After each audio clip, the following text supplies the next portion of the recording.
Hello and welcome to When Grooms Get Engaged, the podcast about a guy's perspective to wedding planning from two guys that are currently trying to survive their own. I'm Steve. And I'm Chris. And each week we will talk about how we navigated a different part of the wedding planning journey, what we learned in the process, and what maybe we had wished we had done differently. So, Steve, what are we talking about this week, and how many days are we out from your wedding? Chris, we are talking about timelines and picking a date, and we are... I actually looked this up today. I think we're 75 days away from my wedding. Yep, I have mine on my phone. I think we're 94. Oh, man. It's weird because as soon as it's like 3 digits, you feel like, oh, I got so much time. All the time in the world. All the time in the world. And then all of a sudden, you go down to 2 digits and you're like, oh, I have so much to do and no time to do it. Crunch time. Crunch time. So, Chris, the topic of this episode is giving yourself enough time, right? So, you have a guest count, kind of. You have a budget, somewhat, but you need to know how much time to give yourself and when to tell your guests, to show up. So, Chris, when you and your fiance started the wedding planning, what did you think? How long did you want to be engaged for? I think in our minds, we were playing as a baseline that a year out is kind of what we were thinking. And we can go plus or minus from there, but we were kind of thinking we would give ourselves a year and figure it out.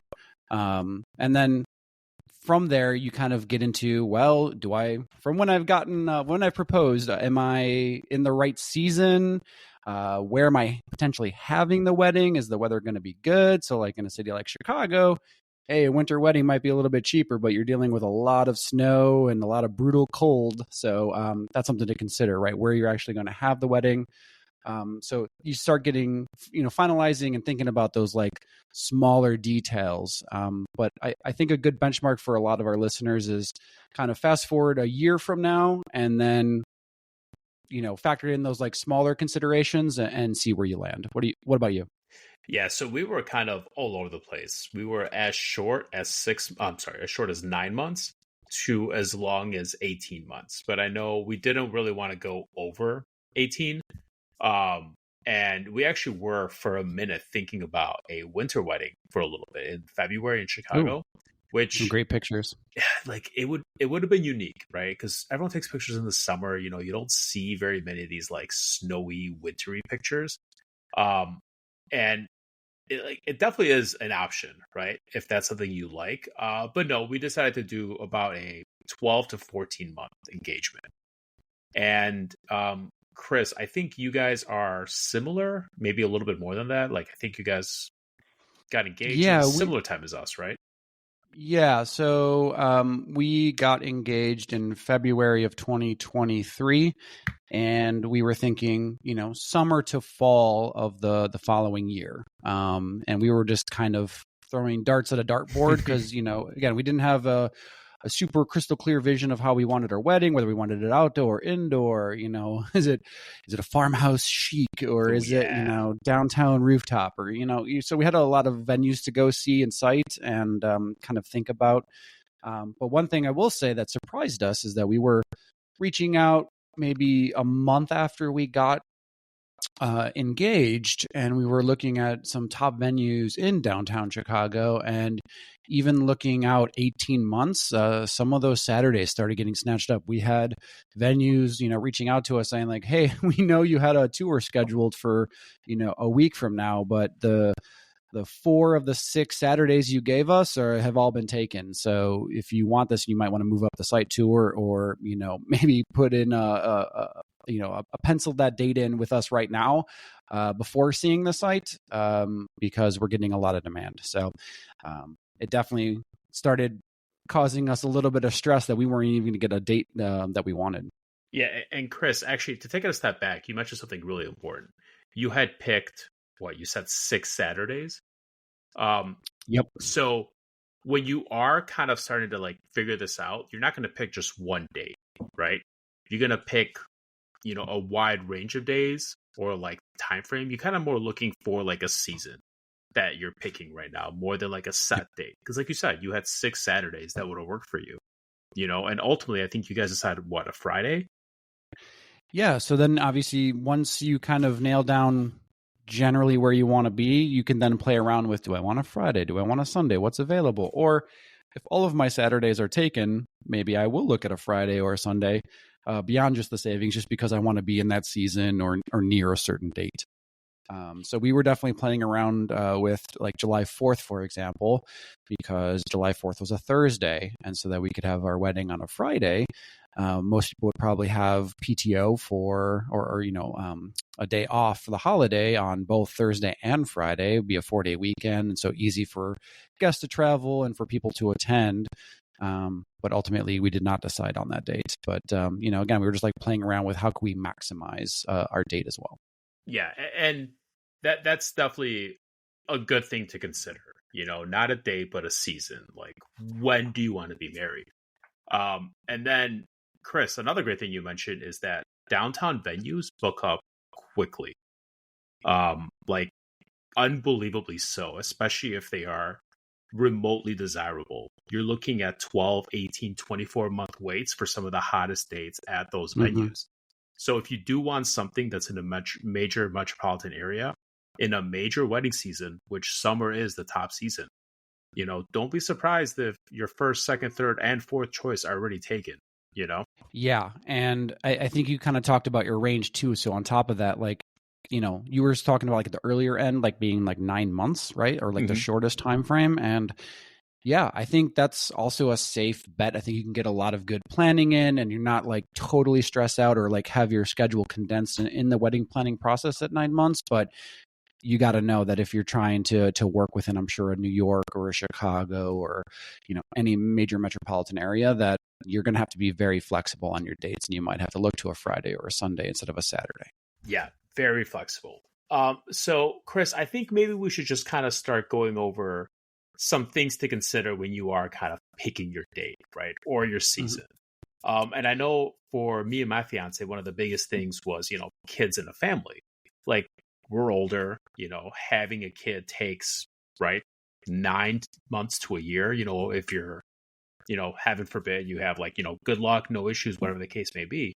So you can't realistically have a 2-month engagement. I'm sorry, a 2-year engagement, and then have a kid. You got to kind of speed it up a little bit if that's something that you're interested in. Yeah, I think that's a very good consideration, especially, unfortunately, our female listeners are, potentially up against the clock if kids are something that you desire. So, you have to move a little bit quicker if that's in the cards and something you really want to do, depending on your age. I mean, to be fair, like, I don't want to have a kid when I'm 60 years old and I can't, chase him down the stairs or something like that. Also doesn't sound fun. So yes, gentlemen, we're not as much of a clock, but like, you want to be active with your kid while they're young. So definitely think about that as well. What about how does budget factor into the timeline? Oh, budget is huge. So we created a budget, kind of a rough idea.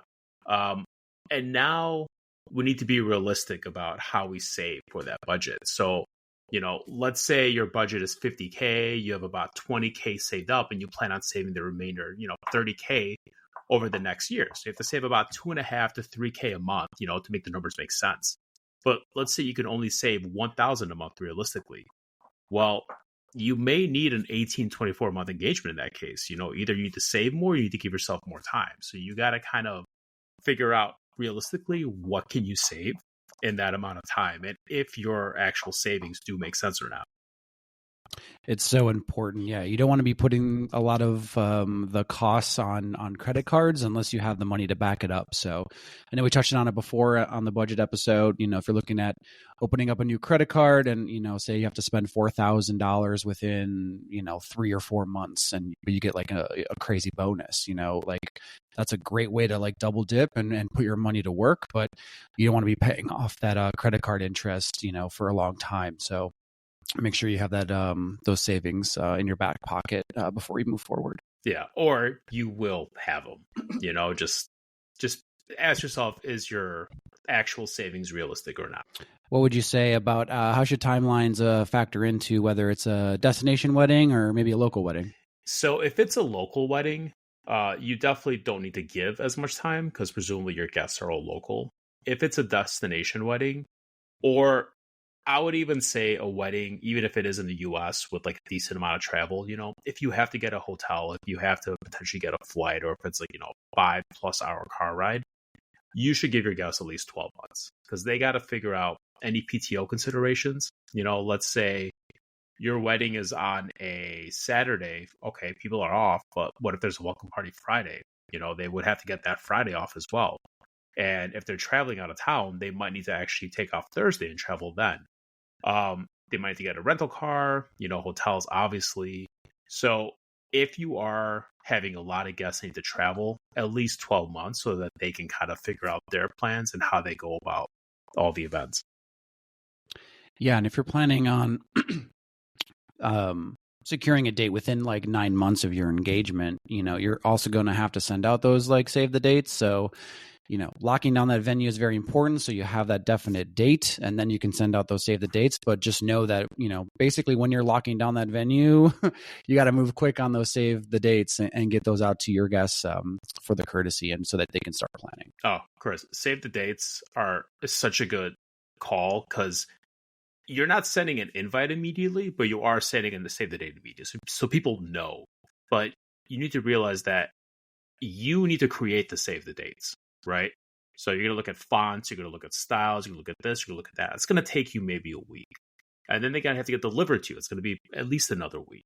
And then you have to, stamp them, mail them out. That's going to take at least another week. So save the dates, RSVPs specifically, are going to take you 3 weeks to a month just to get them to people's hands, so like factor in that lead time as well. Yeah, I thought I had all of our family members' email addresses and up-to-date addresses, and it turns out I didn't, and that takes time. So as much as you might think you have all that information in your back pocket or can call family members that have it, it does take time to track everything down, and then it takes time to actually get them out. So yeah, something to consider. Oh, yeah, I was lucky that my sister got married a year before me, so I literally just copy-pasted her list, which had like emails, it had a lot of addresses. Yeah. So that saved me so much time. But yeah, Chris, if you don't have that, I don't know about you, but like my parents are like, yeah, I know where their house is by like, signs, and a road is cracked in this area. So I know I got to make a right to get to their house.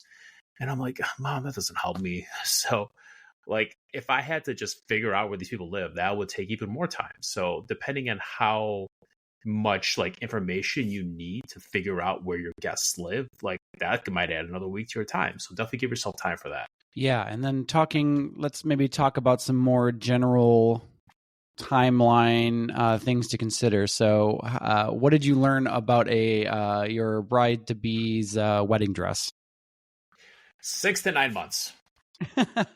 It is crazy. Which I thought was crazy. Oh my God. Because, okay, so, like you see movies, or like you see Instagram posts, or you see this. It's like, I said yes to the dress.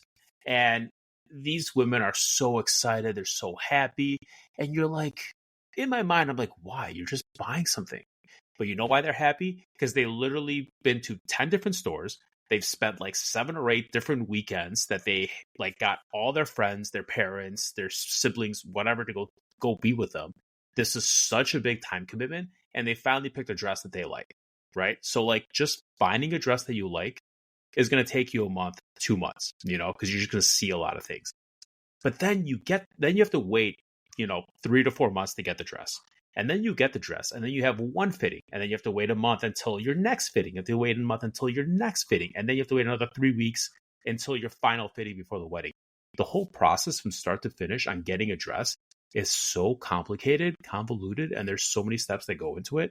And if you're planning a wedding in 6 months and your fiance does not have like a family dress or something that she can wear, this is something that you do not want to rush. Like she needs to be comfortable in what she's wearing. She needs to feel beautiful in what she's wearing. It needs to be exactly what she wants.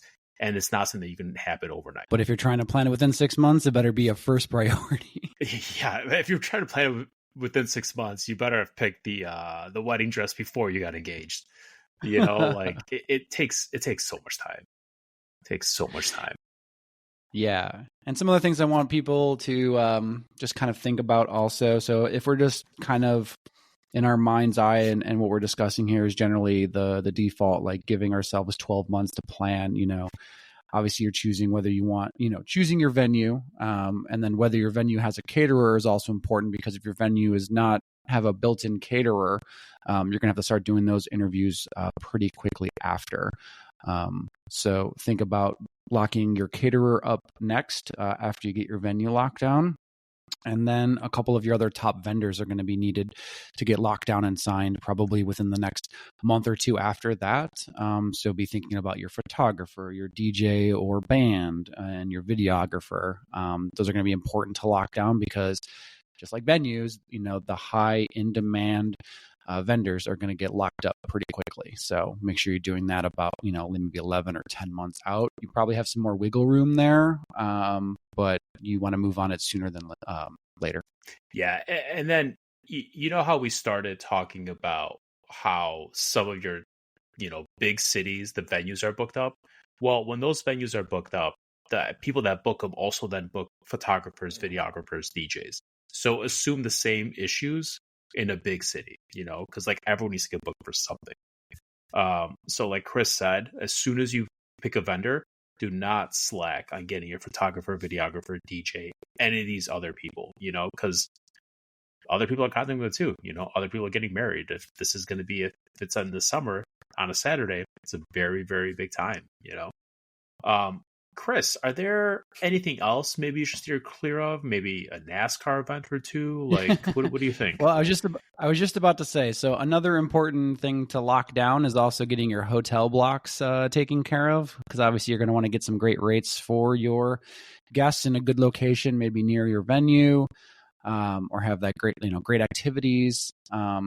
But rate is obviously going to be an important factor. And so you want to make sure that you're looking at the calendar of events for your city, wherever you're going to be having your wedding, because you could run into, hey, if we don't have some football fans looking at, Vegas in February, you might have not known the Super Bowl was going on, or, what we realized was that, when we were looking at July 4th, that, Chicago did sign a contract with NASCAR to have a street event in the city. And last year they had it around July 4th. And are they going to have it around that same date again? So we ultimately decided not to go with July 4th just in case NASCAR was renewed. And lo and behold, after we signed with our venue for later in July, NASCAR was announced July 4th weekend. So we definitely dodged a bullet there. And thankfully, we did not sign for that weekend, because, our venue would have been within the affected zone with all the closures for traffic. Can you imagine booking a wedding in Las Vegas during the Super Bowl weekend? Just having zero idea. You send out your invites, your guests get them, they're excited, they go to book hotels, and they see that nothing in Vegas is even available to book. And if it is, it is a suite that's $15K a night, 3-night minimum. Like, that's the only thing that's left. Can you just imagine like how terrible that would be? No one would be able to come. So yeah, definitely think about, what's happening in your city, what big events are happening, because that could easily sell out a city. Yeah, and like there might be sporting events that you're not even aware of. Not everyone's a fan of F1, but F1 also went to Vegas as well, and rates were extremely high during that time, and there were a lot of street closures. So trying to get anywhere during that time was going to be difficult. So if you are thinking of having your wedding in a major city, maybe you should consult the convention center or the Visitors Bureau's website for your city to see the calendar of events and see if anything's been planned in the city on or around your potential wedding date to make sure you're not going to be affected. Yeah, and you might not think about conventions, but they are huge. I used to work at hotels, and whenever there was a convention that would sell out the McCormick Place, which is the largest event space in Chicago, it would sell out hotels as far out as Rosemont, which is the airport, which is maybe 15-ish miles away from the city center. So these things definitely do have a big effect. Yes, mostly they don't happen on the weekends. But if you are having a Friday wedding, or let's say you're having, Thursday welcome parties that will affect you. So just something definitely to consider. And I think also, let's maybe move on to getting a little bit more in the weeds about things. Is don't forget that your entire wedding day is going to be planned out probably by the half hour, or it should be, because it's going to go by fast. And you're going to have to coordinate with family, coordinate with vendors, coordinate with the venue. You're going to have people asking you a million questions, even though everything's on the invitation, everything's on your website. There's always those family members that are going to reach out day of being like, what do I do? Where do I go? What time do I need to show up? So you're going to be dealing with a lot that day. So just make sure you kind of have your day of planned out. And, I think that will lead into another episode where we talk about whether you need a wedding planner or not. But it's also something that you're going to want to map out besides your 12 months out, your 9 months out, your 6 months out. You're going to need to know hour by hour where you need to be on your wedding day. Yeah. And your planner, if you do decide to get one, will definitely help you with that. But as you get closer to the wedding day, all these timelines need to start getting, set in stone. So there should be no ambiguity about anything. Yeah. About what would you say? About 45 days out is kind of when, there's some wiggle room there, but that's about when everything kind of needs to be locked down, maybe like 90, 95%. Yeah. So you need to start giving final guest counts to all your vendors. I believe that's 30 or 45 days. You would have to check your contract with your vendor, but that's something you need to do. Yeah, so all your final guest counts should be in. So at this point, you presumably have gotten back all RSVPs from all the invites you sent. You hounded people, you got a final count so that you can give them to them. 45 to 30 days, you should have your tux in or suit, right? It should fit you. And if it doesn't, you better get your ass to the gym to make sure it does in the next 30 days, Yeah, we didn't even talk about when tuxes should be done, This is supposed to be the guys' podcast, right? So when should we start thinking about that? So, Chris, it all depends on if you're going to do a custom tux, a made-to-measure tux, or an off-the-rack tux, right? So let's say you have a standard body type, your basic, let's say you're like 5'9" to like 6 feet tall. Let's say you weigh like 175 pounds, maybe 200. You're a size like 40 regular in a jacket. You could probably go to any store and find something that'll fit you decently well. So you can just go to like a Bloomingdale's, you can go to a Nordstrom, grab an off the rack tux, they do the tailoring there for you, and you'll have it in about a week. No issues there. Let's say you want something custom made, made to measure. You'll go to like your Indochinos, your Suit Supplies, your other higher end vendors, whatever the case may be. Those will take at least 4 to 6 weeks in order for you to get your suit back. And then you probably have another 2 to 3 weeks of, last looks where they kind of like tweak, do final tailoring. But then let's say you really want to go all out and you want to make a fully bespoke, 100% custom to you garment. Like that's probably 3 months.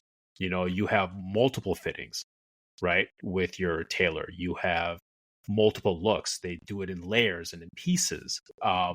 So as little as a week, I don't recommend that. Honestly, you want to give yourself at least 3 months or so, give or take, on figuring out your tux and suit. Because then, guys, you got to work out. You got to look good in it. You don't want to like get time to lose this few pounds, right? Exactly, lose the belly fat. You want to make your chest look good, your tummy flat. You get the nice V shape. You got to look good for the pictures. So give yourself times on that too. I think that's very important. A couple of things also I want to mention, just timeline wise. If you're writing your own vows, you might want to start writing those, 4 months out. You have time, but it's going to come up quick and you're going to get busy. So make sure you start writing your ideas down and start working on that well in advance. And then one other thing I want to mention is also your wedding bands. Start thinking about those also around that 4-month time frame to give yourself time to shop around and try on your own wedding band that you're going to be wearing. Yeah, and Chris, you mentioned one thing really important: shop around, right? So all these times are assuming you're kind of going in blind, as I know I was, and Chris, I think you were a little bit too. If you're already in like the men's fashion space, you know what a tuxedo is versus a suit, you know what, a shawl lapel versus the peak lapel is, like, you know what these things mean. Maybe you don't need as much time, maybe you can kind of go in, make your choices much quicker, if you know what kind of wedding band you want, maybe you don't need 4 months to do some shopping to figure out what's best. But like, I know personally, zero idea. Again, I thought the engagement ring was the wedding band. I thought they were interchangeable. Like, I didn't know this until wedding planning started. So definitely give yourself time to kind of figure that out. Yeah, that's great advice. Yeah, if you have a more clear picture of what you want or know exactly what you want, yeah, you can do this a little bit closer, or just execute on it right away, check it off the list, and you're done with it. Yeah. Chris, any other kind of things you should think about when you're deciding on a general timeline? I think just know that around that 45-day mark, you're going to be coordinating a lot, making a lot of decisions, and gearing up for the wedding. So again, try to get as much done beforehand as you can, I think, is my advice to everybody. Try to think ahead, try to get things done ahead of schedule, just so that you don't have to deal with it last minute when you're potentially going to start being overwhelmed. And again, we'll talk about whether you have a wedding planner or not to maybe help with some of those decisions and take some of that off your plate. What about you? Any last words? I would just kind of tell you to consider what time you want to get married. Like, let's say you're engaged in the winter and you want to get married in the summer. You're not going to plan a wedding in 4 months, right? That's realistically going to be a next year thing. But let's say that, you want a winter wedding, then you're married. Again, you got to decide when you want to get married and if you have enough time for it. Because I know one of the things that's also kind of potentially going to hamstring you is if you're locked in a season. Like, Chris, we know some people that are teachers, they have to get married in the summer. That's the only time that they actually have in order to get married. And sometimes you might end up rushing it just to fit that time. And you don't want to, give yourself the additional 12 months. You just got to kind of get it in within the 9 to plan out. Yeah, people's work schedules and careers are going to have a big effect on the date you ultimately choose and how much time you have. So again, it should all be part of hopefully our advice, of thinking ahead, and also thinking about when you're proposing, factors into this decision. So, just again, try to think 2 steps ahead just to save yourself a lot of headache down the road. Yeah, so much headache. But Chris, I think it sounds like we both agree. Give yourself enough time. 12 months, 18. Easy to say, yeah, but just try to give yourself that those 12 months, and you're gonna have a better time. You won't have as stressful of a time, for sure. And you can potentially make better decisions because you're not rushed into them. Because this goes by quick. There's a lot of decisions to make, and unfortunately, you are going to have to pivot to your potentially second best choice if you don't give yourself enough time. So unfortunately, it's maybe the easiest advice in the world of plan ahead, and some of the hardest to take. But hopefully we gave everyone some food for thought and maybe some things to think about as they're planning their own wedding and timelines, and hopefully they find it helpful.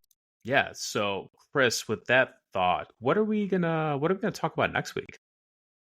So next week, you're going to want to stay tuned, and we're going to talk about wedding planners, whether you need one or not, and how helpful they are, how much they cost, and maybe some thoughts on what's right for you. Oh, Chris, actually, I think before the planners, we might talk about a venue.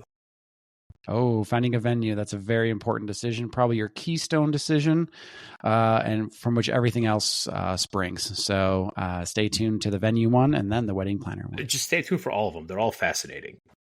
We're here to help. Awesome. Thanks, everybody, for listening, and we'll see you next episode. All right. Thanks, Chris. Talk to you soon. See ya. Bye.